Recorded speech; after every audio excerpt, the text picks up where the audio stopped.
చిన్న స్టోరీ చెప్తాను వినండి. ఒకతను రోజు మార్నింగ్ 5:30 లేచి దేవుడికి బాగా పూజ చేసుకుని ఆఫీస్కి పోయాడు.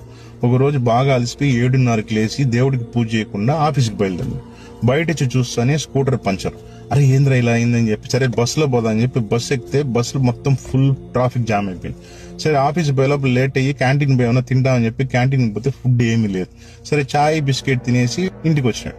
ఇంటికి వచ్చిన తర్వాత ఏసీ వేసుకుని టీవీ చూద్దామని చెప్పి ఏసీ ఆన్ చేస్తే కరెంట్ పోయింది. ఏంటి ఇలా అయింది ఈ రోజు అని చెప్పి ఆలోచించి, ఈ రోజు నేను దేవుడికి పూజ చేయలేదు కదా, అందుకనే దేవుడు నన్ను ఇలా బాధ పెడుతున్నారు ఈ రోజు అంతా అని చెప్పి దేవుడి ముందు పోయి నీ ఏడ్చి, ఏంటి దేవుడు ఒక్కరోజు పూజ చేయకపోతే ఇంత బాధ పెడతావు అంటే అప్పుడు దేవుడు ప్రత్యక్షమై, బాబు ఈ రోజు నీ టైం అయిపోయింది, మార్నింగ్ 5:30 ఎముడు వచ్చి నిన్ను తీసుకోపోవడానికి వచ్చినాడు, నేనే ఆయనతో వాదించి నిన్ను 7:30 లేచేలాగా చేసినాను, నువ్వు బయట స్కూటర్ లో పోయేటప్పుడు వ్యాన్ తో గుద్ది నేను చంపి తీసుకోపోదాం అనుకున్నారు, అందుకే స్కూటర్ పంచర్ చేసిన, క్యాంటీన్ లో ఆ సాంబార్ లో బల్లిపడి విషమై ఉంటే అందుకే నేను ట్రాఫిక్ జామ్ చేసి నేను లేట్ చేసిన, అక్కడ ఫుడ్ లేకుండా చేసిన, నువ్వు ఇంటికి వచ్చిన తర్వాత ఏసీ ఆన్ చేసి షార్ట్ సర్క్యూట్ అయ్యి కాలిపోయి ఎలా చేశారు, అక్కడ కూడా నేను కాపాడినానంటే అన్ని చోట్ల నన్ను కాపాడావు, కానీ నా పెళ్లి జరిగేటప్పుడు ఎక్కడ పోయినా స్వామి అన్నాడంట.